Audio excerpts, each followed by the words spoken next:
Rajubhai Andheri king Gajan Andheri புலி பேரை சொன்னா அடி நெஞ்சில பேங் பேங் பேங்.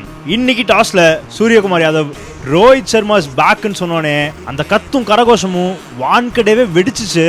மும்பைக்கா ராஜா, மும்பை என் கோட்டைன்னு காட்டுறாரு ரோஹித் சர்மா.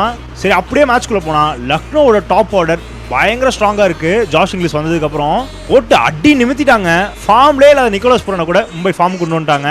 ஆனா அங்க நம்ம முக்கியமா நோட் பண்ண வேண்டியது நிக்கோலஸ் புரனோட பேட்டிங் பொசிஷன். நம்பர் 3 ஆடினாரு. இங்கதான் அவர் எப்பவுமே ஆடணும். இந்த சீசன் ஃபுல்லா இந்த தப்பு தான் அவங்க பண்ணிருக்காங்க. பூரன் 21 பால் 63 செம்மையா கனெக்ட் ஆச்சு பேட்ல. இன்னைக்கு 8 ஓவர்ல 124க்கு 2 இருந்தாங்க. கடைசி 12 ஓவர்ல நீங்க எப்படி போட்டாலும் ஒரு 120 ரன் அடிச்சிருந்தாலும் 244 வந்திருக்கும். ஆனா இவங்க 228, அதுவும் வெறும் 5 விக்கெட் விட்டு அடிச்சிருக்காங்க. இப்படி ஒரு நல்ல பேட்டிங் விக்கெட்ல மிடில் ஆர்டர் இவ்வளவு கேவலமா சொல்லலாம் என்னங்க பண்ண முடியும்? பண்ட் 10 பால் 15, மார்க்ரம் 25 பால் 31. மார்க்ரமோட பொசிஷன் மிடில் ஆர்டர் கிடையாது.